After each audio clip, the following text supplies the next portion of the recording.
नमामि कान्त शंकरं सूर्य चंद्रशेखरं नमामि महेश्वरं स्वभक्तकल्पपादपं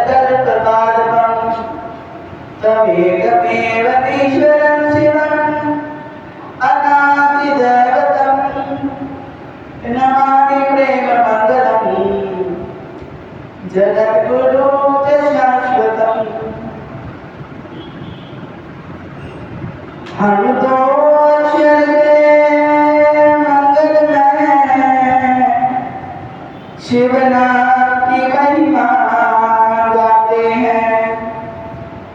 हम दो अक्षर के मंगल में शिव नाम की महिमा गाते हैं। शिव महापुराण की हम भक्तों को कथा सुनाते हैं। शिव महापुराण की हम भक्तों को कथा सुनाते हैं।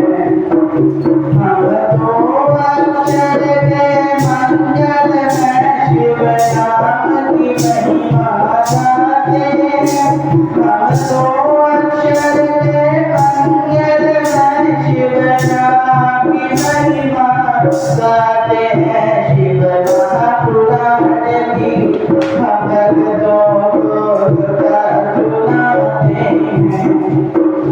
शिव महापुराण की हम भक्तों को कथा सुनाते हैं। यह शिव लीला में पुण्य कथा रूप शरण कर हर दिव्यता। इसमें अनंत विभु दर्शन महामाया मंत्र गुरु मंत्र। यह कथा परमेश्वर की अनुराग परमेश्वर की।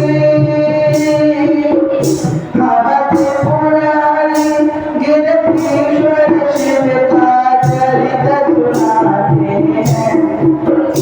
हम त्रिपुरारी गिरधीश्वर शिव का चरित सुनाते हैं।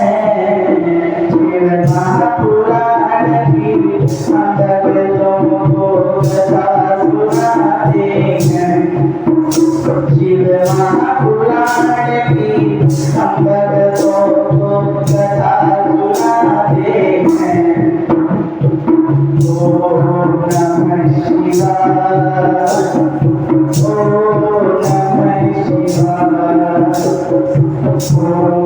नमः शिवाय।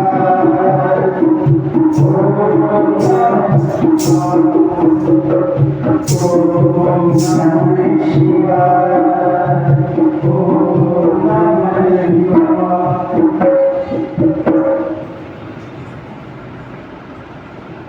आज श्री शिव महापुराण कथा के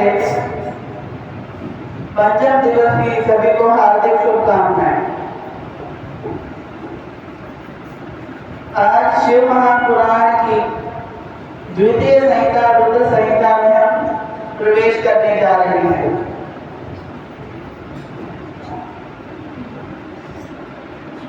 ऋषि मुनि सब बोले हर्षाई देव हमें शिव कथा सुनाई। ऋषियों ने कहा, हे सुख जी, हमने आपके श्रीमुख से विद्वेश्वर संहिता का भली प्रकाश श्रवण किया है। उसको सुनने से हमें महान हर्ष और आनंद प्राप्त हुआ है। अब आप हमें रुद्र संहिता की कथा सुनाने की कृपा करें। आपके द्वारा उस कथा से हम भगवान शिव का प्रकट होना, जलचंडी मां पार्वती की जन्म कथा, शिव जी और पार्वती का विवाह आदि लीलाएं जान सकेंगे। ऋषि जनों के वचन श्रवण करके श्री सूत जी बोले, हे महर्षि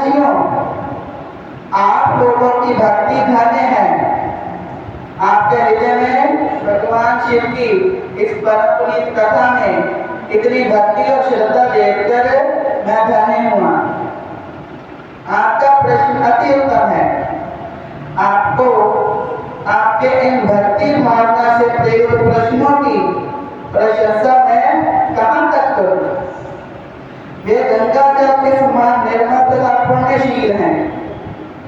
इनको करने वाले, कहने वाले और पूछने वाले तीनों का कल्याण होता है। हे द्विजों, मैं आपकी इच्छा जानकर उसकी पूर्ति के लिए भगवान शिव की परम कल्याण कथा को वर्णन करता हूँ। ध्यान पूर्वक सुने। हे मुनिजनों, आपने जिस प्रकार जिज्ञासावश मुझसे प्रश्न किया है, उसी तरह जब नारद जी ने भगवान विष्णु से प्रश्न किया तो विष्णु ने नारद जी को पितामह ब्रह्मा के पास जाने का आदेश दिया। तब नारद जी ने ब्रह्मा के पास जाकर शिव कथा श्रवण करने का मनोरथ प्रकट किया। नारद जी के वचन सुन भगवान ब्रह्मा देवादिदेव सदाशिव की भक्ति में झूम गए और उन्होंने प्रसन्न होकर शिव कथा का वर्णन करना प्रारंभ किया। इतनी बात सुनते ही ऋषियों ने कहा, हे सूत जी, अब कृपया नारद जी और ब्रह्मा के संवाद को शेप में ना कहकर विस्तार के साथ सुनाएं।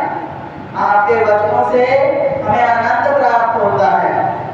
विस्तार में हम शिव लीला को सुनने की इच्छा रखते हैं, अतः आप पूर्ण रूप से सुनाएं। नारद काम विजय करवाया, निज यश जाप श्री हरि सुनाया। ऋषियों की बात सुनकर श्री सूत जी बोले, हे श्रेष्ठों, बहुत समय पहले महामुनि नारद पर्वतराज हिमाचल पर एक गुफा में मौन धारण करके एक दीर्घकालीन तप करने के लिए जा बैठे। महर्षि नारद की उग्र तपस्या को देखकर देवराज इंद्र सशंकित हो उठे कि कहीं यह हमारा पद न ले बैठे। अस्तु वे अपने साथी कामदेव के पास गए और उसको प्रेमपूर्ण वचनों से प्रसन्न करते हुए कहा कि हे भाई, तुम हमारे अनन्य मित्र एवं फिर चिंतन हो। इस समय एक बहुत बड़ा काम करना है जिसे तुम ही कर सकते हो। हमें बस तुम्हारा ही सहारा है और आशा है कि तुम अवश्य इस कार्य को कर सकोगे। हिमालय के आंचल में स्थित होकर नारद भगवान शिव को प्रसन्न करने के लिए कठिन तप कर रहा है। हमें ऐसी आशंका है कि कहीं उसके तप से प्रसन्न होकर शिव जी उसे हमारा उच्च पद और राज्य ही न दे बैठे। तुमने बड़े बड़े ऋषि मुनियों का घमंड अपनी काम कला से चूर किया है, अतः जाओ और नारद को भी उसकी तपस्या से विचलित करो। सुरेश्वर इंद्र के निर्देशानुसार कामदेव ध्यानावस्थित देवर्षि नारद जी के पास पहुंचा और उनको विचलित करने की चेष्टा करने लगा। वातावरण में मादकता छा गई। बसंत के बहार से वातावरण सुरभित हो उठा। सुंदर अप्सराएं कामांतापूर्ण हाव भाव और नृत्य करने लगी। विचित्र सा सम्मोहन छा गया। काम कराने कुशल मदन होकर अनेकों चेष्टाएं की, पर सब व्यर्थ हुई। देवर्षि नारद पर कुछ भी प्रभाव न पड़ा। वे अविचलित रहे। यह सब भगवान शिव की असीम कृपा का प्रभाव था।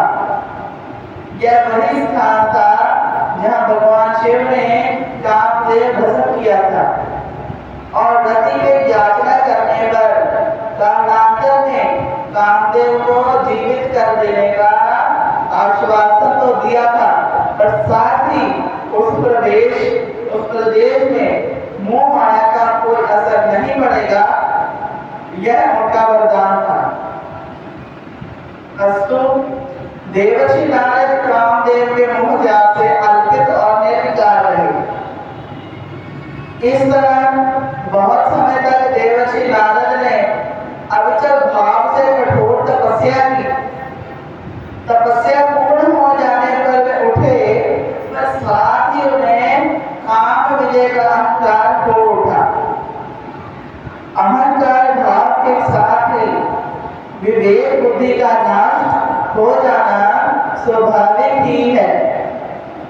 भगवान शिव को अपनी यह काम विजय सुनाने वे कैलाश चले दिए और वहां पहुंचकर अभिमान के साथ काम विजय का वृत्तांत कह सुनाया।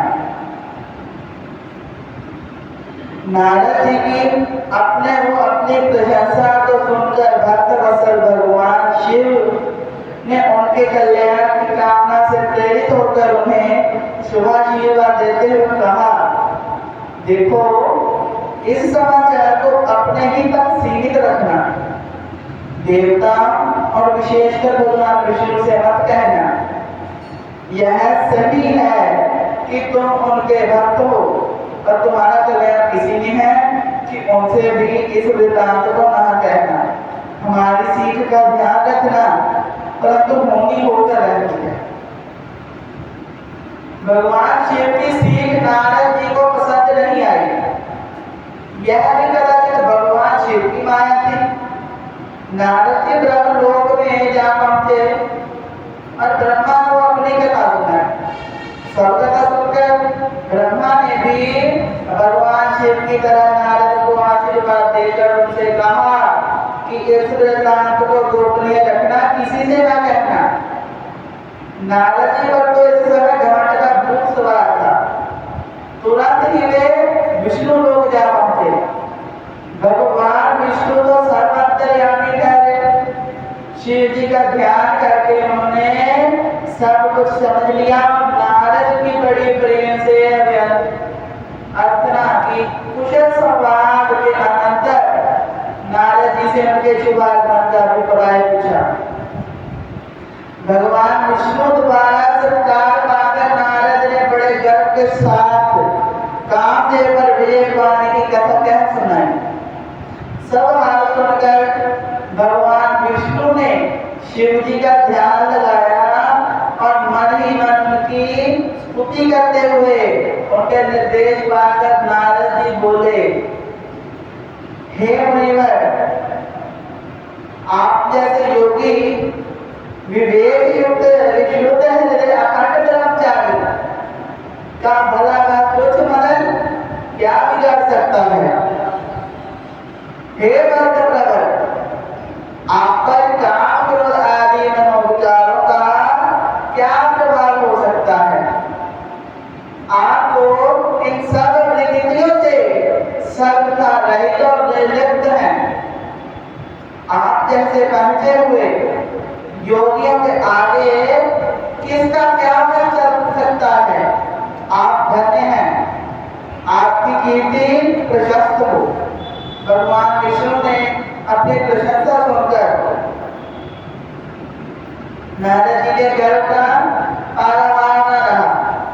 मन ही मन में फूले ना समाये, पर इस प्रकट ना होने दिया। और भगवान विष्णु की सब कृपा स्वरूप बतलाकर नारद जी विष्णु लोक से चल दिए।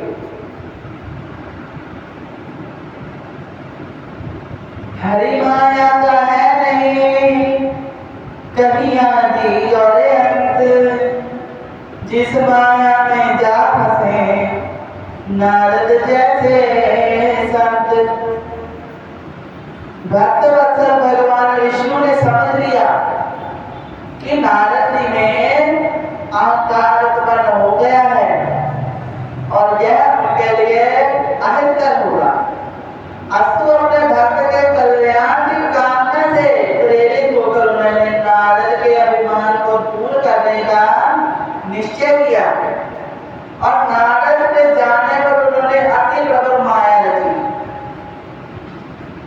नारद को अपने मार्ग में एक अभिराम नगर मिला।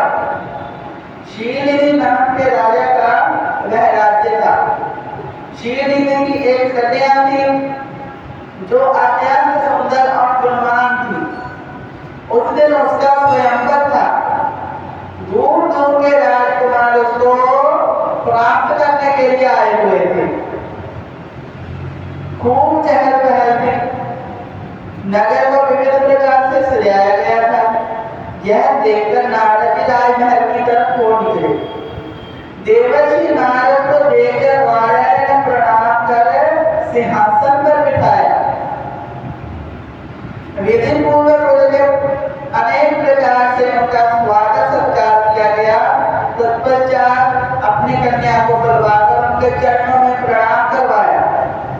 तदंतर राजा ने विनम्र वचनों से कहा,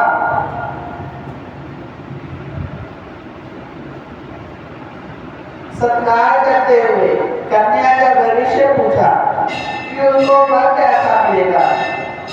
कन्या के सौंदर्य और उसकी गुणावली पर नारद जी कामना से विभूत हो उठे। उस पर मोहित होते हुए बतलाया कि हे राजा, आपकी कन्या सौभाग्यवती है। इसका योग लक्ष्मी स्वरूप है। इसका पति विष्णु जैसा ही सर्वगुण संपन्न होगा। इस प्रकार आशीर्वाद देकर नारद जी चल पड़े। उनके मन में उस कन्या को प्राप्त करने की अभिलाषा प्रबल हो उठी पर अपने साधु जैसे स्वरूप का उन्हें सब ध्यान आया तो सोचा कि अन्य स्वरूप राजकुमार के आगे वह कन्या हमें कैसे वर्णन करेगी। हमारे में तो इतना रूप ही नहीं है, तब वह कन्या हमारे ऊपर कैसे मोहित होगी। यह विचारते हुए एक उपाय उन्हें सूझ पड़ा। सोचा कि यदि मैं विष्णु का रूप लेकर वहां जाऊं तो अवश्य ही काम बन सकता है। जैसे हमें छोड़े किसी को मिल ही नहीं सकती। ऐसा सोचकर फिर विष्णु लोक में पहुंचे और भगवान विष्णु से सारा हाल कह सुनाया कि मैं चाहता हूं कि उसका विवाह मेरे साथ हो, इसलिए आप कृपा कर अपना स्वरूप मुझे प्रदान कर दीजिए जिससे काम बन जाए। यह कृपा करके मैं आपका सदैव कृतज्ञ रहूंगा। नारद जी के इन वचनों को सुनकर भगवान विष्णु ने उन्हें आश्वासन दिया कि मैं आपको हर तरह से कल्याण और हित करूंगा। तदंतर हरि रूप दे दिया। यह कहकर नारद जी को सादर विदा किया। हरि नाम वानर का भी है। भगवान ने वानर रूप उनके वास्तविक कल्याण की कामना से प्रेरित होकर दिया था। जिस प्रकार वैद्य रोगी के हित के विचार से कड़वी औषधि भी नहीं संकोच देता है, नारद जी उस मर्म को नहीं समझ पाए। वे मन ही मन भूले नहीं समा रहे थे।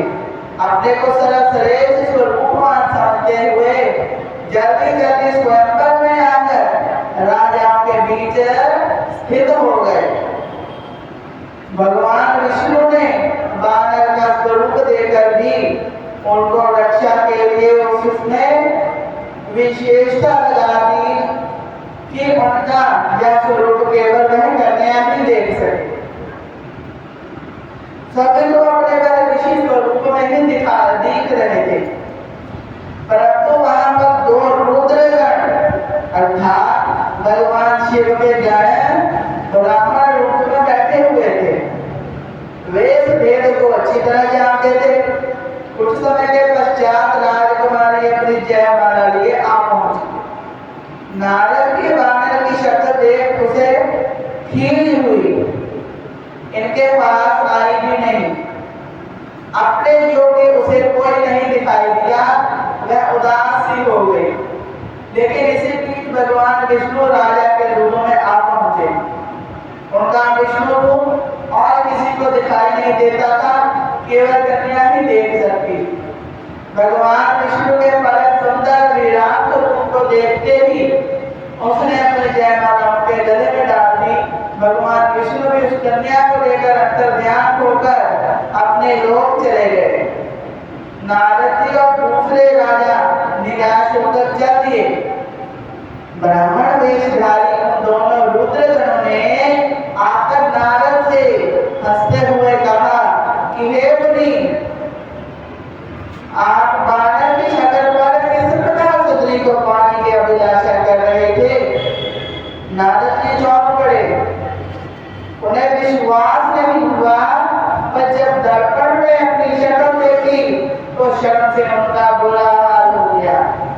वे मन ही मन भगवान विष्णु पर क्रोधित हुए और साथ ही उन दोनों रुद्रगणों पर भी क्रोधित होकर हंसी उड़ाने के कारण उन्हें राक्षस हो जाने का शाप दिया।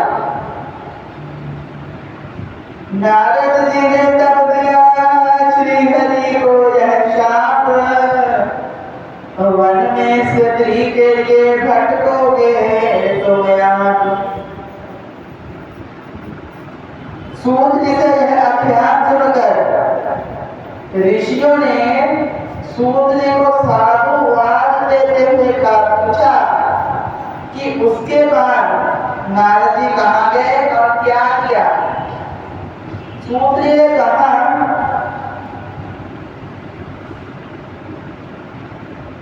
कि रुद्रगणों को श्राप देकर नारद जी सरोवर पर आए और जल में अपने पूरे आकृति बंदर जैसी देखकर जल उठे। उसी क्रोध के आवेश में विष्णु लोक पहुंचे। वह इस रहस्य को नहीं समझ सके थे कि यह सब कुछ भगवान शिव की इच्छा थी। वह तो उसे भगवान विष्णु का ही छल समझ रहे थे। अस्तु क्रोध के आवेश में उन्हें बहुत बुरा भला कह दिया। तो हमेशा से कपटी रहे हो, किसी की खुशी और सुख आराम नहीं देख सकते। जाओ, जिस प्रकार हमने स्त्री का वेश चूक किया है और स्वयं का बलपूर्वक राजा का वेश धारण कर उस खुशी तुम्हें भी मनुष्य रूप में राजा हो गए और इसी प्रकार सदैव वियोग का दुख उठाओगे और हमें जो बानर का स्वरूप दिया है सो वे बानर ही तुम्हारी सहायता करेंगे। भगवान विष्णु ने उनका वैश्याप भगवान शिव की इच्छा समझा सहर्ष अंगीकार कर दिया। उसके बाद भगवान शिव ने अपनी माया हटा दी। विष्णु के साथ जो कन्या थी वह अदृश्य हो गई। भगवान विष्णु और नारद अपने वास्तविक रूप में आ गए। नारद जी का विदेश जो माया के कारण लुप्त हो गया था जागृत हुआ। अब तो उन्हें बड़ा पश्चाताप हुआ कि यह मैंने क्या कर डाला। अब अपने को कोसने लगे। भगवान विष्णु का चरणों पर गिरकर क्षमा याचना करने लगे कि मैंने शिव माया से मोहित होकर बड़ा अपराध कर डाला है। मैं घोर नरक में पड़ूंगा। हे भगवान, ऐसा उपाय कीजिए जिसमें वह शाप अत्यंत हो जाए, असत्य हो जाए और इस पाप से छुटकारा मिल जाए। जब इस यातना से आप ही बचाइए। भगवान ने नारद को उठाकर प्रेम से गले लगाते हुए कहा कि हे ऋषिवर, आप चिंता न करें, आपका कुछ भी अहम नहीं होगा। आपने शिव जी की आज्ञा का पालन नहीं किया, इस कारण आपको यह मोह हुआ था। हे देवर्षि, भगवान शिव ही सर्वेश्वर और जगदीश्वर हैं। जगत रूप सदा और रजत तम से परे हैं। निर्गुण निर्विकार और परमात्मा है, वे ही अपनी माया से ब्रह्मा विष्णु और रुद्र रूप में प्रकट होते हैं। उन्हीं की आज्ञा से ब्रह्मा सृष्टि करते हैं, मैं सृष्टि का पालन करता हूँ और वे सब सृष्टि का संहार करते हैं। आप शिव जी के सतनाम स्तोत्र का प्रेम पूर्वक पाठ करें, क्योंकि भगवान शंकर ही जग तारनहार है, भव तारनहार है। शिव जी ही आपका कल्याण करेंगे। बोलिए शिव शंकर महाराज की जय। जग तारनहार भव तारनहार, वे ही हमारे भोलेनाथ जी है। जग तारनहार भव तारनहार, वे ही हमारे भोलेनाथ जी है। जग तारनहार भव तारनहार, वे ही हमारे भोलेनाथ जी हैं। प्रेम धर्म व्रत जो करे बोले, प्रेम धर्म व्रत जो करे, प्रेम धर्म व्रत जो करे बोले, प्रेम धर्म व्रत जो करे।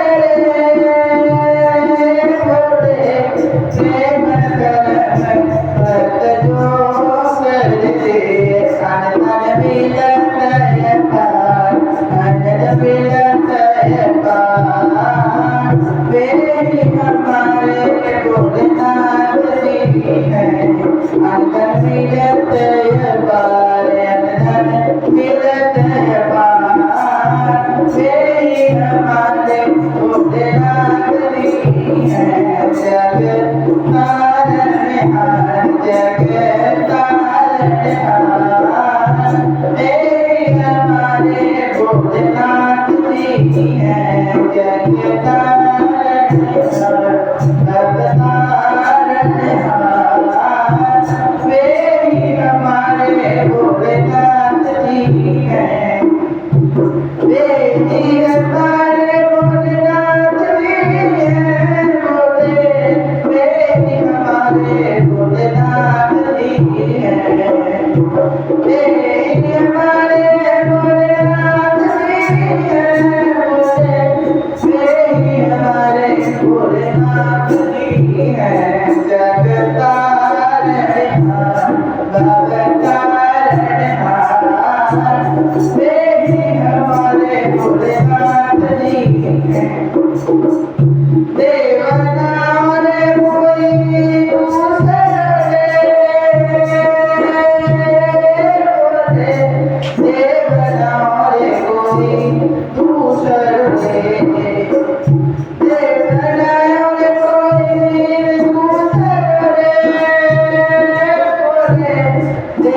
नारद जी पहुंचे तभी ब्रह्मा लोक को धाए, शिव चरित्र हमको पिता दीजिए आप सुनाए।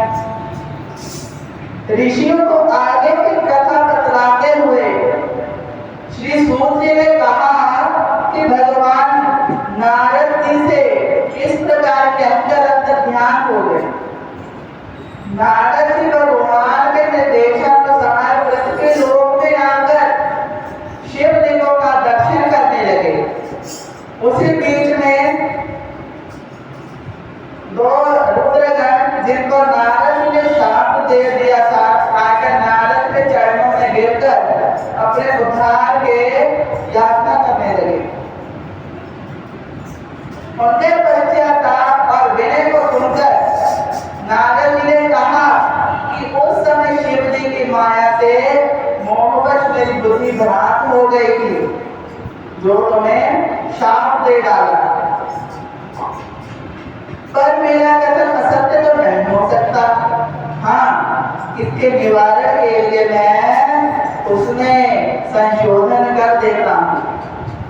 तुम दोनों एक मुनि के द्वारा एक राक्षसी से जन्म पाओगे और शिव जी के अनंत भक्त होंगे।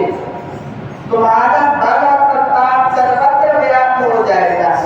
कालांतर में भगवान विष्णु स्वयं मनुष्य रूप में आकर अपने हाथों से मारकर तुम्हारा उद्धार करेंगे। नारद जी के कथन को सुनकर रुद्रगण प्रसन्नता पूर्वक चले गए और नारद जी भी शिव दीपों का भ्रमण करते हुए ब्रह्मलोक में आए। सागर के पश्चात ब्रह्मा की वंदना करते हुए कहा कि हे पिता, आपकी असीम कृपा से मैंने भगवान विष्णु के स्वरूप को समझा है। भक्ति मार्ग, तपो मार्ग, तीर्थ मार्ग और दान मार्ग का महत्व समझ लिया है। पर शिव माया से मोहित होने के कारण शिव तत्व को नहीं समझ सका। अतः शिव तत्व को जानने की मुझे प्रबल इच्छा है। इस सृष्टि के आदि, मध्य और अंत में वे किस रूप में स्थिर रहते हैं, किस तरह भगवान शिव प्रसन्न होते हैं और उनकी प्रसन्नता से किस तरह क्या फल प्राप्त होता है, इसका रहस्य कृपा पूर्वक बतलाएं। आप परम तत्व को जानते हैं, मैं आपकी शरण में आया हूं। कृपा करके उस परम ज्ञान को मुझे बतलाइए। ब्रह्मा जी ने तब किया उनसे सृष्टि बख्यान। पंच तत्व है प्रमुख जो जाने संत सुजान। नारद जी के इन वेद युक्त वचनों को सुनकर पितामह ब्रह्मा जी को बड़ी प्रसन्नता हुई। वे बोले कि हे ऋषिवर, आपका यह प्रश्न अत्यंत उत्तम है और विश्व के लिए हितकर है।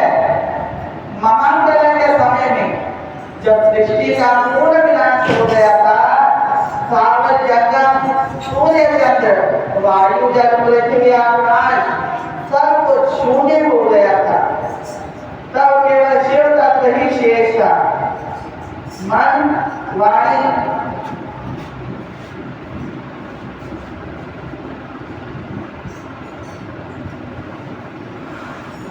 से परे, इंद्रियों के विषय से रहित सत्य ज्ञान और अनंत स्वरूप शिव तत्व है। उससे शक्ति प्रकट हुई वह प्रकृति है। बड़ी शक्ति अंबिका संपूर्ण लोगों की ईश्वरी माता नित्य और मूल कारण कही गई है, जिसकी आज पूजाएं हैं। और जो शुभ है, सदा शिव ने उसकी शक्ति को साथ लेकर शिवलोक नामक क्षेत्र की रचना की, जो परम मोक्ष प्रदायिनी और सर्वोत्तम है, उसे काशी कहते हैं। भगवान शिव पार्वती शक्ति सहित यहाँ निवास करते हैं। यह क्षेत्र प्रलय काल में भी शिव पार्वती से नहीं रहित नहीं होता, इसलिए उसे अभिमुक्त कहते हैं। शिवजी ने यहाँ एक आनंद वन बनाया था। वहां शिवाशिव अनंत काल तक भ्रमण करते रहे। कालांतर में उन्हें एक पुरुष के निर्माण की इच्छा हुई। उन्होंने सोचा कि आप अनंत वन का भार किसी दूसरे पुरुष को देकर शांति से काशी में शयन करें।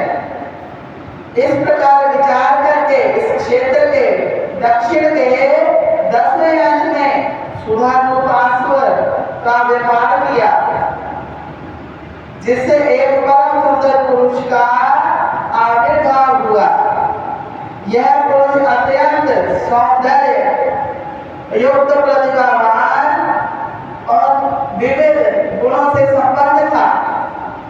उस दिव्य पुरुष से प्रकट होकर भगवान शिव को सादर अभिवादन करते हुए उनसे उनका नाम और ठाम कहने के लिए कहा।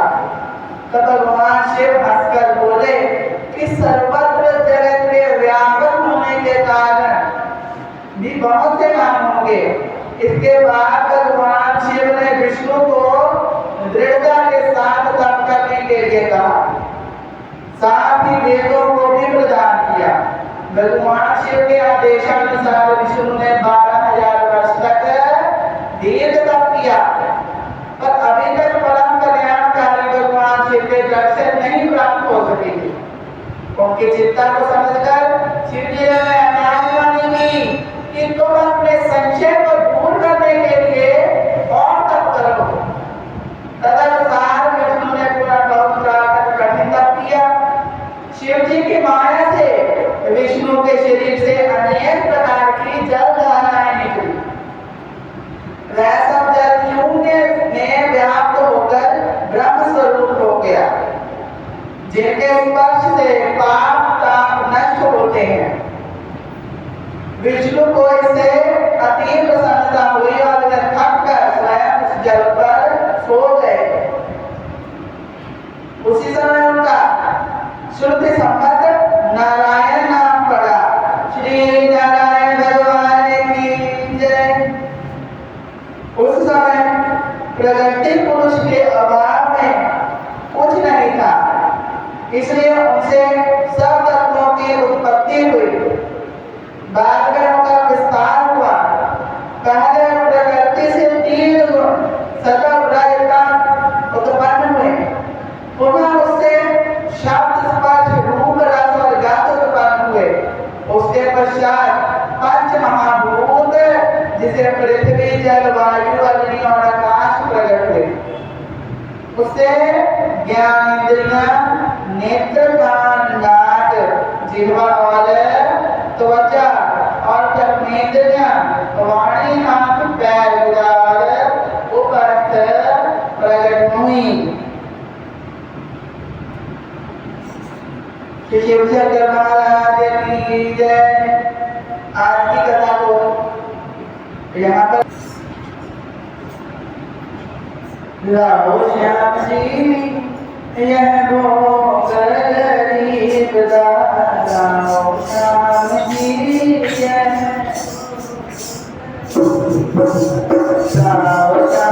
जी यह भोग गरीब लाओ श्याम जी। भोग गरीब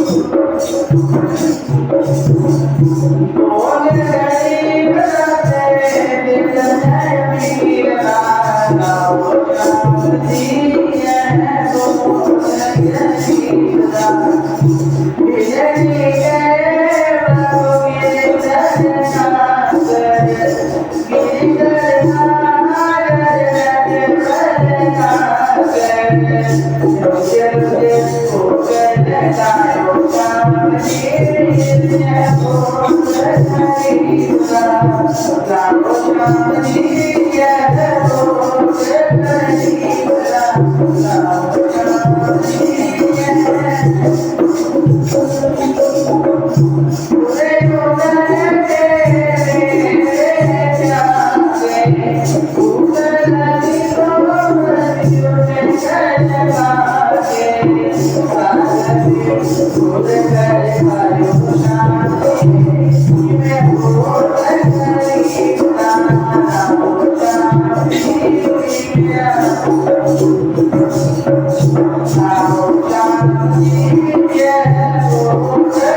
त्वमेव माता त्वपिता त्वमेव त्वमेव बन्धुः त्वमेव विद्या द्रविडं त्वमेव सर्वं मम देव देव। ओम सर्वे भवन्तु सुखिनः सर्वे सन्तु निरामयाः सर्वे भद्राणि पश्यन्तु मा कश्चित् दुःखभाग् भवेत्। ओम शान्ति शान्ति शान्ति।